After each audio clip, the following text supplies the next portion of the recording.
Welcome to Cravings Control for Fat Loss. I'm your host, Laura Cavallo, former sugar binger, overeater, and yo-yo dieter turned fat loss and cravings coach for hundreds of busy women. Here at Cravings Control for Fat Loss, I'll be sharing mindset, movement, and metabolism strategies for those who are ready to ditch the fat diet cycle and slim down without counting calories, tracking points, or giving up any of the foods they love. Get ready to embrace progress over perfection, grace over guilt, and bring curiosity and learning to the inevitable ups and downs of your life. Expect a decrease in your cravings while seeing and feeling an improvement in how you look, how you feel, and your overall quality of life. I am so excited you're here, boo. Let's get started. Welcome to today's episode. I chat with Tina Tang, coach for women over 40 who are determined to strength train for the rest of their lives. We cover Tina's upbringing in a Chinese American household, as well as her 3 career transitions before finding strength training. We share some commonalities like starting our careers at Equinox, growing up on the East Coast, and struggling with the binge and restrict cycle. Give today's show a listen, and if you're a woman over 40 and want to get more comfortable with strength training, listen to the end of the episode for Tina's program offerings. I hope you enjoy the show. Welcome to another episode of Cravings Control for Fat Loss. My name is Laura Cavallo, your cravings coach, and today I am here with a very special guest, Tina Tang. Welcome, Tina. Welcome. Yes, I'm so happy to be here. I know, me too. So I'm really excited to chat with you because you work specifically with women over 40, and I love your story because you started training at a later age yourself in your 40s, if I'm correct, right? Yeah, early 40s. Early 40s. Exactly. And I only started training because I was going through a divorce. And it's not what people think about, like, oh, you're going for a divorce body. I think, at least in my experience, you're doing that because you're doing something to kind of keep your mind off the bigger things, emotionally things that are going on. And it was someplace to go that wasn't my home. Yeah, and it got you connected to, did you start training in a gym or training at home or doing classes? What was that experience like for you when you first started training? And we'll get into this a little more in the show. Yeah. But while we're here, let's talk about it. Yeah. I had not done anything formal in terms of strength training. So I was also intimidated. I'm sure a lot of people, when you start for the first time, you go to the gym. I always think about, like, every gym is different, but yet the same. There's that big weight section where there's the barbells and then the heavy dumbbells. And there's usually a lot of dudes in there lifting, and it gets very intimidating to even go over there. And so what I started with was taking classes at the gym. I figured at least it was somewhere to go. The teachers tell me what to do, and at least I can learn or understand what some of the exercises are that I'm supposed to be doing. Well, I think that's a great way to start, is by joining a community and connecting to other people and, seeing what other people are doing and kind of learning from them. So it doesn't sound like fitness was a part of sort of maybe your childhood or growing up. Why don't we start from the beginning? And this is what I love about bringing guests on, is that I'd like to talk about nutrition and fitness and mindset. That stuff's all great, but I think it's also important to share where we came from and our backgrounds and how we grew up and what impacted us as individuals and what brought us to this point today. Because a lot of our listeners listening, their life is not in fitness. It's not in nutrition coaching. It's not in wellness. And so I think it's important for women to know that, we're everyday people just like them, right? And we're like them and they're like us. And we all came from similar backgrounds in some capacity. So tell me about your childhood experience growing up around exercise, and if you want to get into maybe nutrition or mindset and positive mindset at all. Sure. I think of my childhood activities as probably more typical of a suburban kid. My sister took soccer. I didn't do soccer, but I did. I'm trying to think of all the things. My mom enrolled us in ballet. So I took ballet for many years. I did something called Chinese dance. So it was more like traditional cultural dance. Yeah. My sister and I both ice skated. Like, we took ice skating lessons. I think my sister ended up competing. I was a cheerleader. She was a pom-pom girl. So okay. And where did you grow up? In the suburbs of Maryland, a town called Potomac. So Okay. It was, I think of it as typical. I would not call myself an athlete. I was active. My mom always took us to do different activities. So I never thought of that exercise in the term of how we think of exercise now working in the business. It was just you're moving. It's like for all kids, you're just moving around doing stuff. And I think I remember my dad once saying, kids should never be idle. That's when they cause trouble. As in, He's not wrong. always be doing stuff. So for me getting into strength training later, it's because I wasn't quite exposed to it. And even I remember in high school, there was a weightlifting class, and it was not anything any of the girls would do because it was all guys. Your friends aren't doing it. So you'd probably feel, I'm just thinking about now, a little intimidated doing it. And then you're also being the only girl. So I wasn't a tomboy and I never enrolled in it. And that's why, I wasn't exposed to strength training until later on, uh, probably by accident or by incident, exposed to Yeah. it. And in terms of food, culturally Chinese American. So my parents, I grew up always having breakfast, lunch, and dinner. So I think that really stands on my mind because I remember when my cousins stayed over, they're like, "Oh yeah, remember your dad used to always make us breakfast every morning?" I was like, "No," because I probably took it for granted. Right. And I don't think people. I feel like in today's culture, people don't necessarily do it. It's usually grab and go. But my dad, I remember being reminded, would make us oatmeal, and we'd always have a breakfast. We always sat down together for dinner. And I would say 6 out of 7 days, maybe even 7 out of 7 days, the meals were always cooked at home. Mm. Sundays would be the day we would have a treat of going to Roy Rogers. And I love that. That was my fast food day. And it was special, right? And my favorite was the fried chicken at Roy Rogers. I know it's probably an Mm. East Coast thing, but Yeah, no, I grew up in Long Island, so oh, you I'm were familiar with Roy Rogers. yeah, Yeah. and it was probably a Yeah. treat too for you growing up and not something that's a norm. So I would say nutrition was very balanced. I never thought about it, just home cooked food and taking that for granted until going off to college, really missing the home cooked food.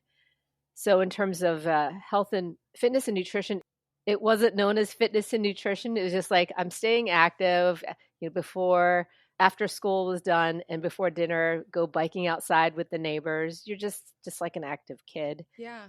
Yeah. just so that, as my dad said, so that we wouldn't get in trouble doing other Yeah. stuff. But I remember I was thinking about your question. The one thing I do think that happened as a kid in terms of nutrition that affects me later as an adult is even though we had very balanced meals, candy was a restriction. We were not allowed to eat candy except for during Halloween or if guests came.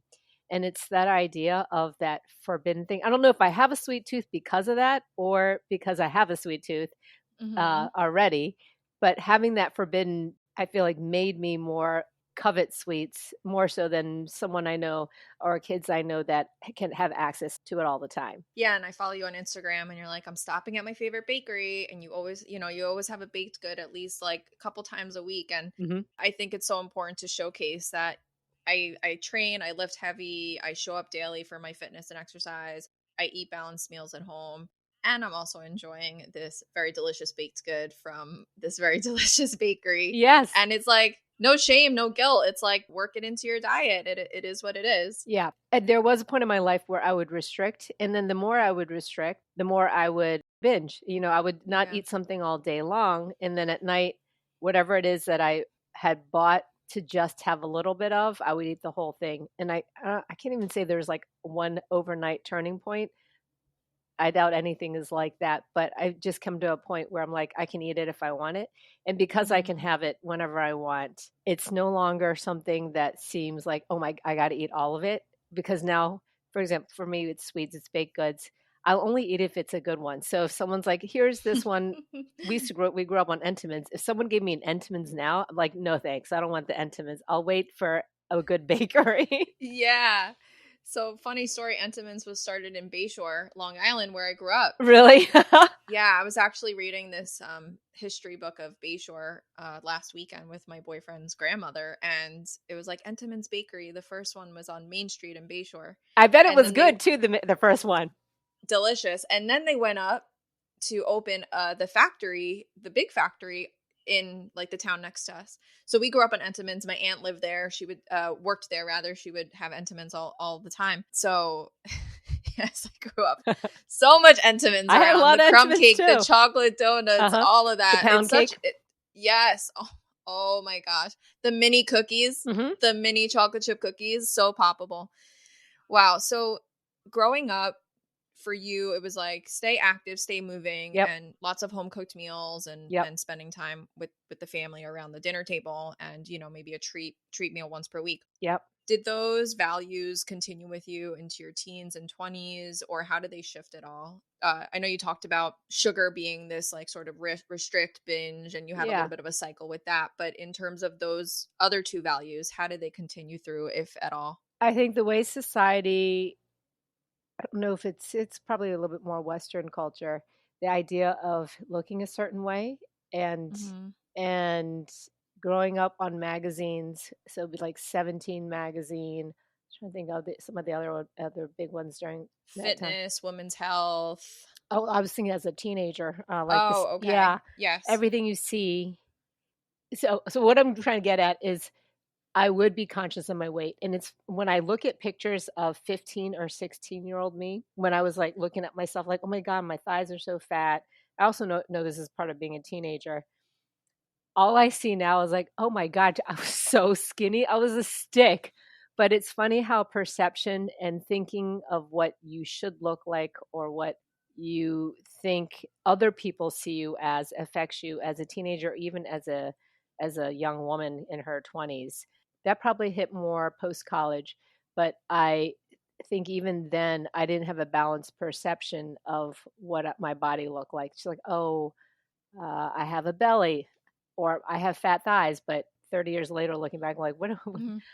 I wish I could tell, you're not going to listen to future you anyways, but Right. Yeah. And now we want our thighs and our legs to be bigger. We're like, put that damn muscle on our yeah, legs. Where's that muscle at? We're waiting for yeah, it. The bigger, the exactly. better. It's exactly true. You just have, and Yeah. then, and especially in the magazines, you think that just being really skinny, no muscle is the look. And also culture, like even in Asian culture, like strength training, maybe slowly it's changing with shows like Physical 100, or is it called Oh, Physical 100? yes. Oh, my But goodness. in general, it's just strength training is not something people commonly do or talk about. And that was going to be another question for me. I know it's not something that I put on our question list. So, Mhm. if you need to think about it, that's okay. How connected were you to the traditional Chinese culture?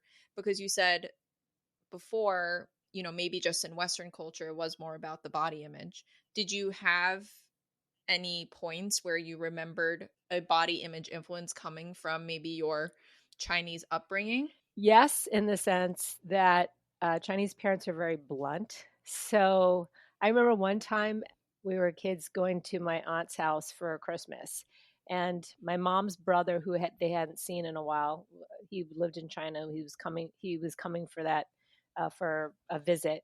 The first thing my mom and her sister said to their brother was, "What happened? Your face looks swollen," essentially saying that he got fat. So comments like that really stick with you because I don't know, culturally they just say stuff. So sometimes I come home from vacation, or I'm sorry, from college. My parents were like, "Oh, you put on weight." So that for a woman in her early 20s or late teens, it that's you're so conscious of your body and how you look at that time. So that really causes more, I wouldn't say trauma, but like it really makes you feel badly.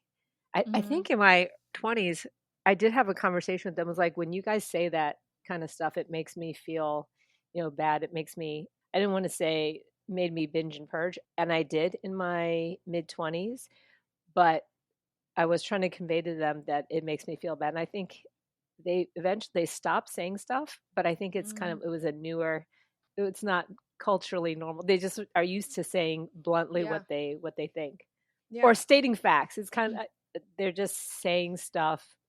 There's no filter. Maybe that's the best thing. No. There's just no Yeah. filter. That's how, I grew up in an Italian family. I grew up in Italy and moved here when I was 8 years old. And my grandparents grew up in Italy and emigrated here Hmm. as well. And so it's very similar in our culture where it's very straightforward. Hmm. It's not sugarcoating it, and it's not emotional. It's not, Yes. how do you feel? It's like, or let me help you feel better by saying it in this way. It's just very upfront. It's very abrasive. Yes. And so we grew up with a lot of that. I mean, I know my mom and my aunts were greatly impacted by my grandparents saying things about the way they looked, my mom's weight in particular, my aunt's weight, and without even thinking of how it could affect them later. And I do feel it like it is a trauma that happens because you're so young and you're so impacted. Hmm. So it's that the people that love you the most, as well as social media, society, comparing yourself, your friends.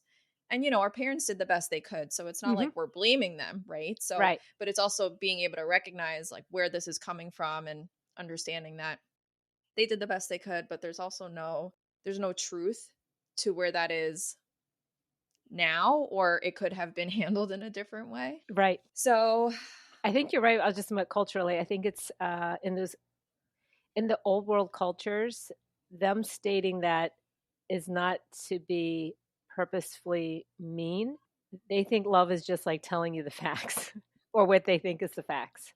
yes, they think they're helping us. Yes. So, obviously, our upbringing affected both of us greatly. You mentioned during college and some of the challenges that you went through. Hmm.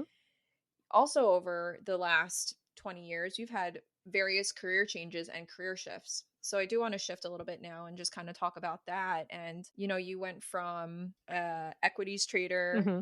jewelry designer to now strength coach. How was that transition for you? Hmm. And what parts of it were challenging and what parts of it were really freeing and empowering? The changes I went through all relate to certain things happening in my life. So starting at Goldman Sachs is probably something that a lot of people experience when you're coming out of college. You want to get a good job. Oftentimes, I mean, if people know exactly what they want to do, that's, I feel like, very rare. And oftentimes people study one thing in college, and if you ask, and then compared to what they do in their job, it's often you couldn't really draw a straight line path. Someone's an art history major. Now they work in research. There's just different, Yes. or like financial research. So there's not always this direct path. And when I was graduating from college in the early '90s, the hot jobs that everyone wanted, and we didn't even know why. I mean, some of us knew exactly. It was to work in consulting or investment banking. So back in the '90s, those were the two hot jobs. Today is probably work private equity, work in a startup, whatever. So when I was graduating, all I knew is, oh, I should get one of those two jobs because that's where they have the highest paying job. Those are the only things I know. But it was either that or people going to apply for law school. I literally didn't know about all the things that you can be that you do once you start working in the real world. So that's why I started out at a Wall Street bank. I was working at Goldman Sachs for almost 5 years in equities trading. So it's basically the trading desk, which was great. It was a really great experience to work at such a high level firm in terms of learning business practices, how people interact, how managers treat employees. And I think throughout your life, when you have bosses or work experiences, you learn how you would be a boss or how you would run a business. And I think since I was a kid, I always thought I'd want to own my own business. But, again, coming out of college, that wasn't really, I didn't see that path. And I got to a point about 5 years in where I was working on a trading desk where the boss was this white British guy who was only mentoring the other white British guy on my desk. And it's situations like that that make you think, where you're like, I'm not really happy here. It's not quite the job. I could switch departments. Would that solve the bigger problem of like, it brings about questions like, what do I really want to be doing? And I wasn't quite sure, but I knew that I didn't want to stay there. And I had started exploring what other kind of things do I want to do? And it was all in the realm of working for myself. And at that time, I had started tinkering around with jewelry. I'd taken a jewelry making class. And I don't recommend this career transition to everyone because it was not well thought out. I just kind of made it happen. So I quit And then after I quit, I was like, what am I going to do? And I had, and I had already started making jewelry and selling it in different places. So I decided, let me try to make this my full-time thing, designing jewelry. And that's what I did. What made it more feasible was that I ended up opening a store maybe about a year after leaving Goldman Sachs. And that, again, is situationally facilitated by I met my, well, now ex-husband, but my future husband just around that time. And he's the one who had said when I had started my jewelry business, you should open up a store. And to me, if I was alone, that would have seemed like such a big endeavor that I don't know if I would have done it without him encouraging it. And Yeah. because he was a union electrician, he's like, I'll help build it out. Now that also made it much easier because the idea of like, who do I hire? How do I build Yeah. out a store? Totally. And that's how I ended up having my first store. And then during the time that we were together, we were married, I ended up having 3 stores in downtown Manhattan. Which when That's I it's incredible. yes, when I think about it now, I'm like that was pretty cool because it's like to own a business in New York is not easy. No. But at that time, it's just like, oh, let me do this, and then one thing leads to the next. Yeah. And the only reason why I'm not doing that now is, let's see, I opened that in 2001. If everyone remembers, in 2008, there was the financial crisis. Hmm. And what that did in terms of the world, or especially in New York, is people stopped shopping. So after the crisis, a financial crisis, or as a result of it, a lot of people lost jobs. The economy just changed drastically in that people stopped, shopping for stuff, and to the point where even in the West Village, Greenwich Village, stores were just closing all the time, and the only thing that remained open during that time would be bars and restaurants. Um, and I was trying to decide what to do at that time, and so I was downsizing my stores. I ended up moving to this place called the Limelight, where they had more, I'm gonna call it like kiosks or whatever. And Yep. I was doing that, trying to decide what I should do next. And I was also going through a divorce at that time. So this is probably around 2010 is when, things were kind of rocky and I didn't know what to do. And again, this is when, as I was going through the divorce, I started going to the gym and enjoying the classes that I was taking and constantly asking the group fitness instructors, how do I do, like after class, like, how do I do this? I want to learn more. I don't know how to do all these specific exercise questions. And that's when I decided to sign up for a personal training course through Equinox. And back then they used to actually have a teaching arm. And the teaching arm wasn't just like some kind of bullshit class. It was really an intensive 1 month long course teaching you. It was probably like a liberal arts education in personal training. So learning Hmm. a little bit about programming, a little bit about exercise, just a little bit of everything. I didn't know then that that was really one of their feeders into them hiring personal trainers. But at the end, I was thinking, well, maybe I could do both, my jewelry and then do a little bit of personal training. And I honestly hadn't signed up for that reason. And they had told us to head to the Equinox of our choice, as in the one that's closest to your neighborhood, if we were interested in applying for a job. And that's what I went to, the one that was near my jewelry, and that ended up being a Flatiron in New York. And so when I Nice. applied, then they're like, oh, whatever. It's funny how now I'm like, oh, you're thinking I'm turning in a resume. This is gonna be so hard. Now I know they just literally take anybody. They just, I worked at Equinox for a long time, so I know what you're talking about. wait, you did? Which one? Yeah, so I was hired in the Santa Monica location, Uh California. huh. I didn't even have my certification. I was like a month out from having it. They're Uh like, huh. just we'll take you and just make sure you complete it before your first client. And then I was there for a year, and then I went back 3 years later and I helped open the Equinox Culver City location with a colleague, and we ran the personal training department there, and I was there for another 15 months. Oh my gosh, yeah. So you were like one of the personal training managers. Like I remember having, right? Yes.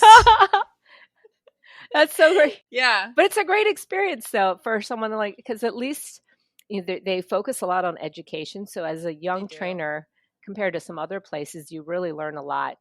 You learn about I mean, it's nice to be working within a community where you have colleagues doing something similar so you can learn from each other. I feel Yeah. like one thing that was really great about Equinox when I compare it to other places I've been since then is that despite the size or the number of trainers, I don't remember we ever had drama. I mean, there people would have their own, like maybe their personal issues Yeah. of this and that, but Yep. there wasn't drama amongst coaches. I don't know if it was the same when you were there, like under like your group, because it might depend on the personalities. Yeah. The only time I remember there being drama between any of the trainers was like if people started dating each other and then it Yes, went south right. or So, something. which But makes sense. That's like yeah, anything. Yeah. right. But no, it was like a big family and we Yes. would, I think the monthly forums would help where everyone get together and you would do games and competitions and we'd go out together and similar to what I was telling you about before, being online is so isolating. Whereas going out to a gym and being part of a community, even as a trainer or as someone that's attending, I think you just get exposed to this level of community and connection that is so important. Belonging is one of our essential needs as humans. Which is why it's also easier having that when you're starting strength training, or if you're not into Yes, exercising, going somewhere and exactly. having a class or people you see regularly in class. It's very helpful to make Yeah. to create more enjoyment of the activity. So was that your first personal training job at Equinox? Did you end up Yeah, working there? yeah. So You did? I was Tell me there. about that. I was there for about 3 years, and Okay. yeah, that's like the foundation of a lot of things. It's kind of like where I am now is just taking all this different work experiences and applying it to what I do, and I specifically customer service and how you work with people. Even though Goldman Sachs is different than a business than someplace like Equinox, how you treat clients in terms of punctuality, following up, all those kind of things which seem like they are small aspects of a business really shape the experience of the client. And it's Yes. very important and maybe not emphasized enough. But at Equinox, that's, you learn about programming, you're exposed to different types of training, different colleagues who have different strengths. I trained with a couple different colleagues. I hired them as my trainers in order to learn more. Some people are really Mhm. into powerlifting, and yeah, I would say that those are my formative years of training of who I hired as a trainer for myself. Yeah, I loved the Equinox experience. I definitely agree with you that you learn a level of professionalism Hmm. and how to run your business essentially and Hmm. how your personal brand is and how you come across to people and it helped me realize who I wanted to work with and who I didn't want to work with. Hmm. And I also went through a lot of like that was my first few years and I don't know if this was your experience, but those first years as a trainer, that's really when I was like doing keto and paleo and like doing all the different diets and doing HIIT training and fasting and sprints and doing the rower and then I'm doing powerlifting now and now I'm doing now I'm using the barbell. Like what am I, so it was while I was also learning how to be a trainer, I was also trying to figure out what was working for myself.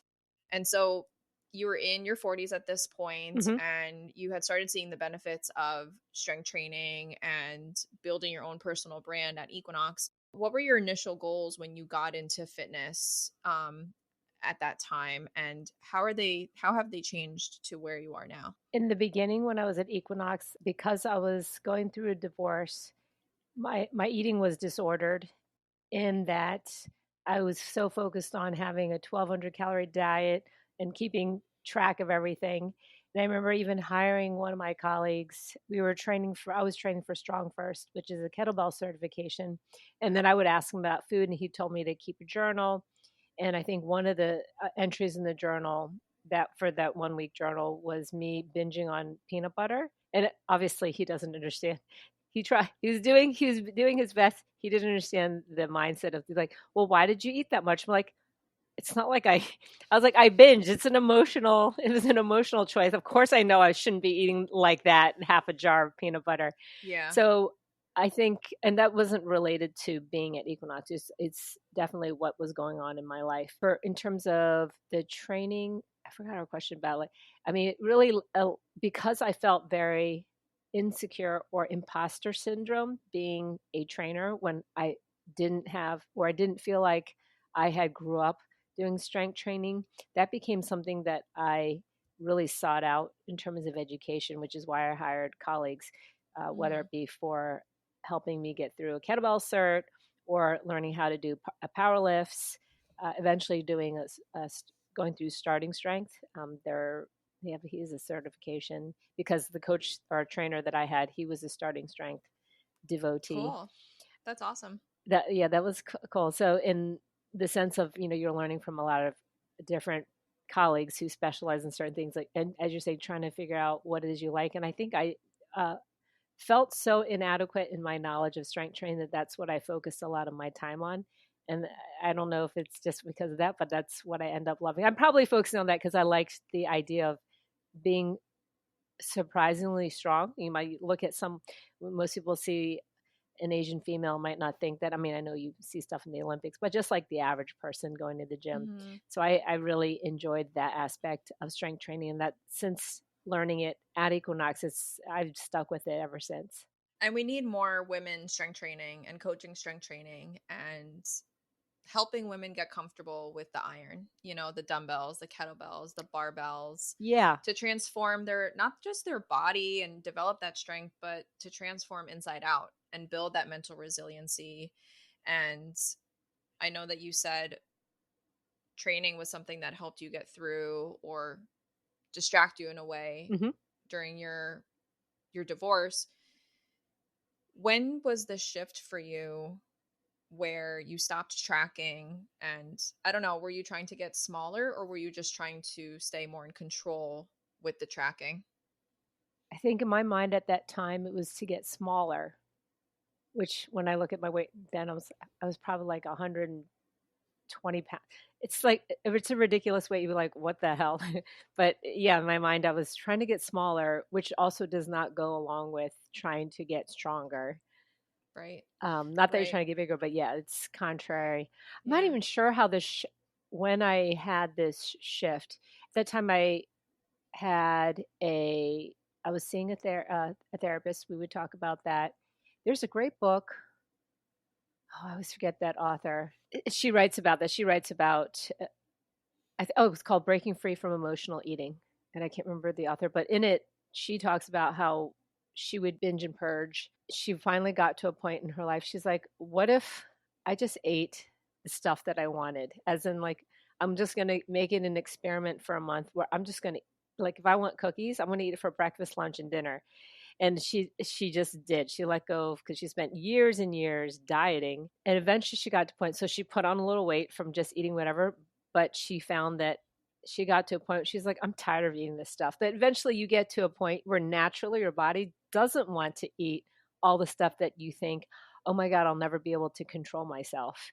So her book is covers like that Helped idea of you. emotional eating, and how putting stuff on a pedestal also creates a desire for something that you probably don't even necessarily want if you had it all the time. It's kind of funny that you share that story about the peanut butter, and not funny because you shared it, but funny because I was just thinking about the time that I ate a whole jar of almond butter in 2 days when I was working at Equinox during my first years working as a trainer because I Hmm. was restricting so much and I was trying to lean out. Hmm. But I remember having these like treat foods in the house, like peanut butter or rice or bread Uh huh. or chocolate. And when I would get it, I couldn't control the amount. So I remember just eating it with a spoon out of the Yes. jar Yeah. from Trader Joe's, Yeah. and then going to work the next day and saying, like, I ate like a half a jar of peanut butter last night or almond butter, and I know I'm gonna have the other half tonight. Like I've been thinking about it all day. Yes. And then this other male trainer also admitting I binge too. Like I have been doing that too. Oh wow. And it made me feel like, oh, I'm not alone, Yeah. but also like, is this normal? Like is this something that like is really like concerning, or is this just like what people are doing? Right. We all have those like foods that have possibly been off limits for us, and we've just had this unhealthy relationship with them. And Hmm. so thank you for sharing that. I didn't know that about you, and I know that we weren't set to talk about any of that stuff today, but that's the cool thing about podcasts is that we can just have a conversation around some things that come up. And so thank you for sharing. I know that's a very personal journey for you. Yeah, it's interesting thing about it because I was like, I want to be able to tell someone from my experience so that this doesn't happen or you can get to the other side. I don't even know. It's never just one thing that like you one day you're this and the next day you flip. It's just a gradual mind shift or Hmm. mindset shift about food, acceptance of certain things in your Yes. life. And then also like what, I think about my fitness business partner. She coaches nutrition and she's always like, so what is it about that number on the scale? Like, what's going to happen when you get that? Like, why is that number so special? Yeah, and all questions that I think are helpful to ask our clients and ourselves Hmm. too. And I think it's so empowering when women start lifting and their bodies start changing in ways that they have always wanted it to, but then the scale stays the same and they're like still disappointed. They're like, but why isn't the scale changing? And I'm like, yes, but you're getting everything that you've wanted, Yes. and you're stronger, Yeah. right? So Yeah. it is sort of that mind fuck. And it's, I think, like on magazines you see like lose 20 pounds in 30 days and she's Yes. less than 100 pounds or get below 130, and it's like we have this number of like what's normal, like Yes. 110, 120, 130, like God forbid we go up on 140. 140 for who? If you're Correct. 6'5", Yeah. you better be more than 140. Otherwise, like you are just like bones, right? Yep. So I think it's all in perspective. Thank you so much for listening to today's episode. If you're enjoying the podcast, it would mean so much to me if you took less than 2 minutes to give us 5 stars and submit a quick review. Your feedback helps other women who are looking for help with their cravings and fat loss goals find us more easily and benefit from the free content we share.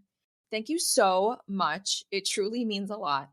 Switching gears a little bit, I want to chat about strength training for women and why you're so passionate about it and how you like to help women now. So, tell us a little bit about your training philosophy and how you work with your clients now. Most of the people or women that I work with are over 40 and I prefer that age group because of my personal experience, and I especially love it when someone is on the newer end to it because I know exactly how it feels to be intimidated coming into the gym or think that this is something that you've never been exposed to. And I think an interesting thing about now I'm going to be these are generalizations, but most of the time women are a little bit less confident about what they can do, especially if they're starting out versus if you were training a male who I can't remember which trainer has this meme. It's like if you're going to be training for women, at double the weight that they think they're going to be able to do, and for a guy, halve the weight, Yes, right? that's so true. and it's like I think we underestimate our capacity, and part of it's probably about just being exposed to it. Because I love seeing when a client thinks that 5 pounds is like all she can do, right? And then maybe in a couple months she's like holding tens or 15s.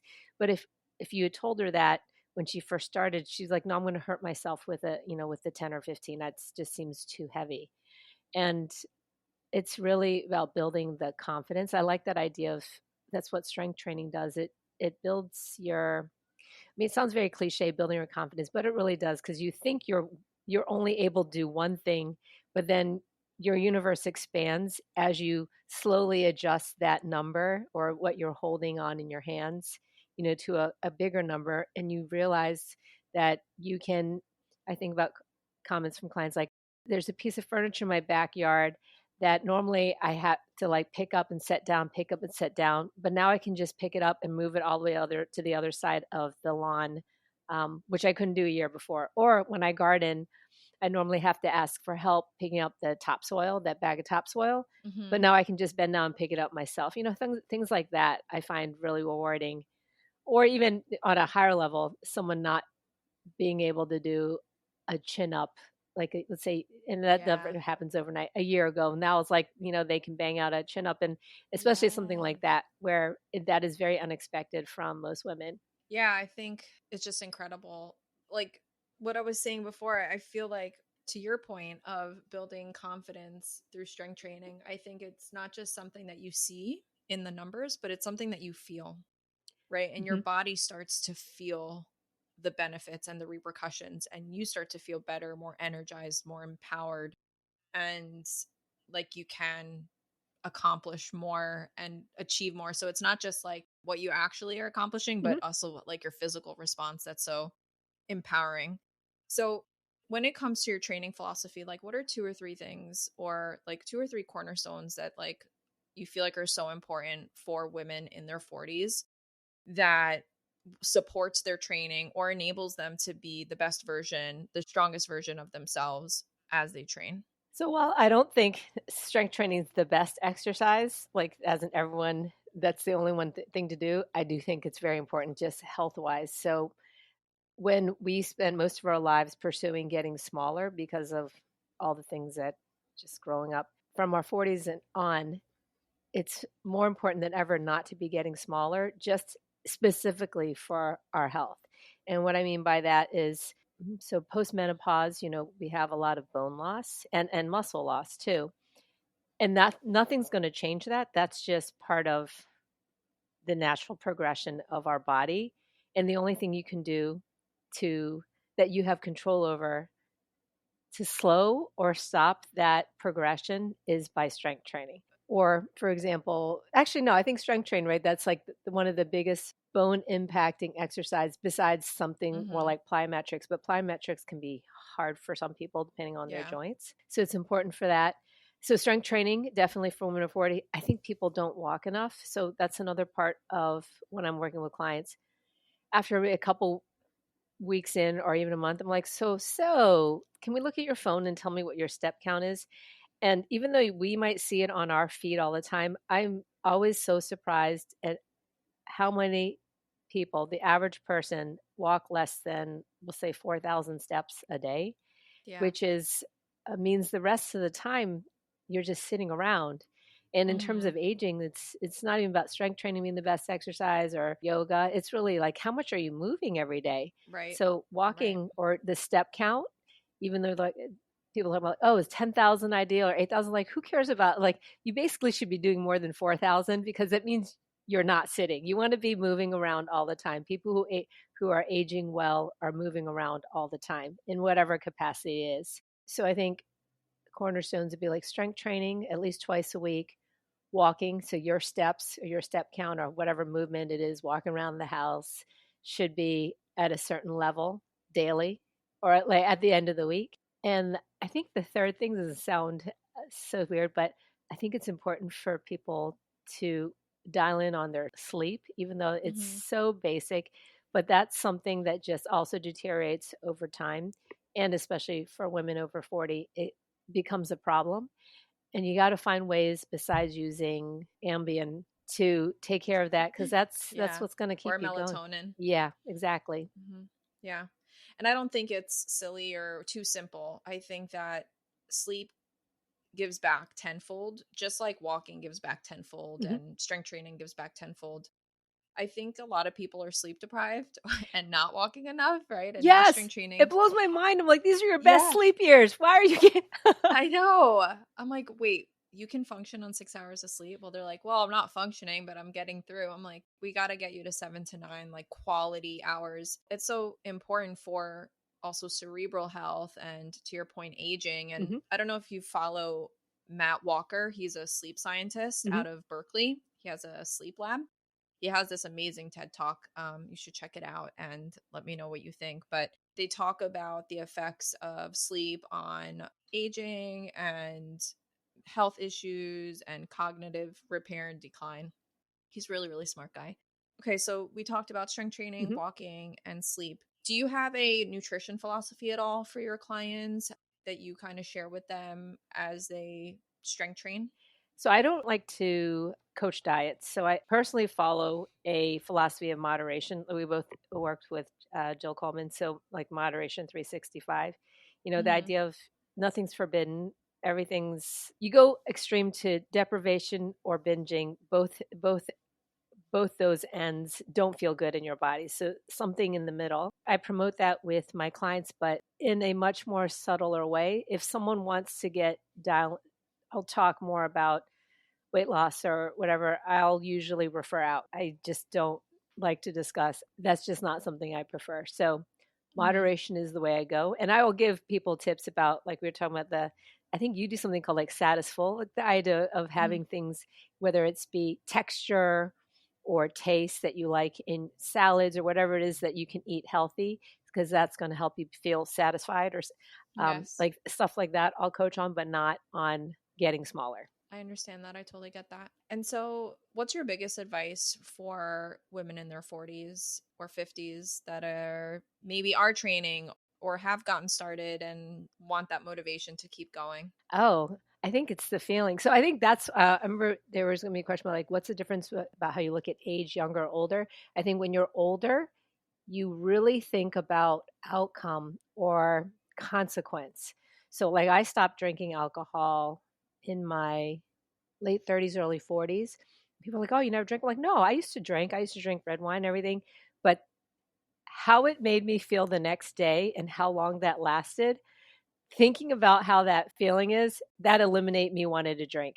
So it's not that Yeah. the whatever 1 hour of having a buzz or feeling good was not worth like 24 hours of feeling like crap. So I think Yeah. when we're older and you're getting into training or you're trying to maintain motivation, I just think about how I want it to make me feel or what it does for me later, and that is much longer lasting than that temporary feel like I don't feel like going right now. And then when it becomes a habit, is I think anyone knows it's like you feel weird if you don't brush your teeth, right? We do it every day, so that the morning, if you happen to miss it, then you're like, why does it feel weird? So you want to you think about how it makes you feel after, and that is what creates the motivation. So, you're saying as you get older, you start to think more about like the long term Hmm. consequences? And you kind of have to. So when you get older is also when you start feeling more crankier joints, right? You got, if you have a bum knee or a bum shoulder, you're going to think about how that makes you feel. And then by not doing certain things, we remember how it makes our body feel. Maybe it's how it makes you feel is much more immediate than when you're Hmm. younger, when you have a lot more resilience. I agree with that for sure. So, do you see a difference in how you train women that are in their 50s versus women in their 40s? Or does it more go with like if they're in a perimenopausal state, a menopausal state, or postmenopausal state? It depends on initially what their exercise level is, like how new are they to it. So if someone is in their 50s and they're newer, I think I might be a little bit more conservative in how I build them up into something more regular, because there's going to be longer time of kind of lack of confidence of like, can my body do that? Can I handle that? In terms of adding in, what I've been adding in for a lot of my clients is like a hit or a sit. So having something cardio like that, a hit or a sit, where you're going for more higher intensity, is important for us because of the changes that we have going on because of hormones in terms of our heart health. That's why heart disease is the number one killer of women. And that probably has to do with the protective nature of estrogen on our heart, and us having less of Mm. it perimenopause and postmenopause. So I make sure that they're definitely getting their walks in, and then having some sort of at least one or two of those more higher intensity short bouts of workouts during their week. But Mm. That's really and fascinating. where it's kind of trying to balance that is because when you're older, a lot of people, they're like, my knees hurt when I do that. So it's trying to Right. fit that in without, Yeah. without having too many jumpy things that Yes. someone in their 20s might easily do. Like, oh yeah, I got no problem with jump squats or lunging. But then at the same time, when you're older, even with that, you don't want to avoid certain things, because avoiding certain things is also not going to help your joints or help the body. So it's finding that little fine balance between that. So, going back to that point, are you saying that the hit training and some of the more high intensity stuff as you get into peri and postmenopause helps to get rid of that estrogen buildup that happens? No, it's helpful for heart health in the sense of, because we have our estrogen levels are going low or declining, but estrogen is very heart protective. So you can't change the hormone part, but there's a book I recommend by Dr. Stacy Sims called Next Level, and she just focuses on research on women and athletes, and she's like, some of the ways to help your heart or even like your insulin levels, if it's not going to be because of estrogen, is to do training, so this is the part I don't know how to describe all her That's okay. yeah. Essentially, it's another route to help cardiac health, Mm-hmm. even if the protective aspects of estrogen is a lot less. Okay. I understand that. And at the end of the day, like having some cardio in our routine is really beneficial Yes. at any age. Yes. And it talks about like it's not something you want to do 5 days a week because it really, you know, something like a HIIT workout is very stressful on the body. So having that higher level stress is not beneficial. So you want it, you just don't want it every day. So, a couple times a week is very helpful. And because it's working your heart, but in a shorter amount of time. So it's not talking about like an hour long HIIT. It's like 20 minutes or less, like more true HIIT where it's very Mm-hmm. intense and then rest, very intense and then rest, but for 20 minutes or less, Mm-hmm. just building up that capacity in your body. Um, but since it's not this long period of time, it's not affecting your body, creating stress in a negative way. Mm-hmm. Yeah, I totally understand that. So, how do you currently work with clients? How can women find you and work with you? Oh, well, I do. I do work one on one like you do, where it's a program I call Master Your Body, where I work with women 50 or older on a one on one basis for a 12-week period to kind of help them dial in on their strength training very personally, where there's a lot of interaction between us two. And the other way is I have a fitness business partner, Coach Michelle, where we create workouts. So it's more of a generalized small group where we create workouts and deliver it to people on their phones, and there's interaction with us on coaching them through the exercises. So a little less personalized than the one-on-one, but another way, I guess a more budget friendly way for people to get workouts delivered to them with the guidance of a coach. Yeah, that's awesome. And what's that program called? Oh, that's called Straight Up Strong. I appreciate Straight you Up asked. Yeah, Strong. Master Your Body and Straight Up Strong. Super cool. That's super cool. So, Tina, before we hop off, I have two more questions. I like to end the podcast with what's your favorite crave food? I know you talked about sweet treats, but what is like that yum yum food that you can't go without that's like gives you that satisfaction throughout the day and throughout the week? Cookies. Yes. No, What kind of cookies? any kind. So it depends on where I go. So if I'm traveling somewhere, like this weekend, I went to the New York Botanical Garden. So I was in the Bronx. So when I'm in the Bronx, I'm like, what are the good bakers around here? And then I'll go there and Yes. buy. So no matter where I I'm love at, that. I'll go to the high ranked bakeries. I love that. You need to have a highlights on your Instagram of all of the bakeries that you go to and all of the sweet treats that you eat, I feel like. You're right, because whenever Yeah. people send me reels about like, oh, these are New York's best, I'm like, first of all, the first half of that is just bullshit Instagram photos. They're not Yes. good cookies; they're just Instagram cookies. Yes, they just look good on Instagram. And then final question before we go is how can people find you on social media and other outlets? Oh, visit me at my website, ironstrongfitness.net, or you can find me on Instagram at ironstrongfit. Awesome. And you also started a podcast recently, Oh my right? God, yes, let's talk about Don't my forget. Tell us podcast. about that. Tell us about it. I have a podcast called Tina's Survival Guide to Health Over 40. And it's basically me talking about or interviewing people about all the stuff that I wish my mom had told me about that was going to happen in my 40s and 50s and 60s. Oh my God, I love that. I love that concept. That's amazing. Thank you. That's really smart. I'm gonna have to check it out. I know you have a handful of episodes out, I have right? a handful, yeah. Like I had one where there's a sex therapist talking about just sex tips. She's going to be a monthly guest. Hell yeah. We're going to talk next one coming up. She's going to talk about it's a masturbation primer because she said there's a lot of women who have not ever masturbated. I was like, what? So she's going to give a masturbation primer. This will be all different kind of topics like I'm all about the sex, so that. I will be tuning into those episodes and following her for sure. That's super cool. I like that you're exposing and bringing that to women because even some things that you bring up on social media is like relationships with friends and community. And, I know you talk about sleep and non-dieting approach to healthy aging and, sex. And that's a huge part of life, right? And a huge part, or for some people, it's a huge part of life, but it is part of life in some capacity. Yeah. So, well, any final thoughts before we hop off or anything that you want to share with our listeners about strength training in your 40s and 50s? Don't be afraid to start. And you start small. Just do it. Just do it. Just do it. Find Tina on Instagram and get some motivation. She's got an awesome Instagram page, and we'll link everything below that we talked about today.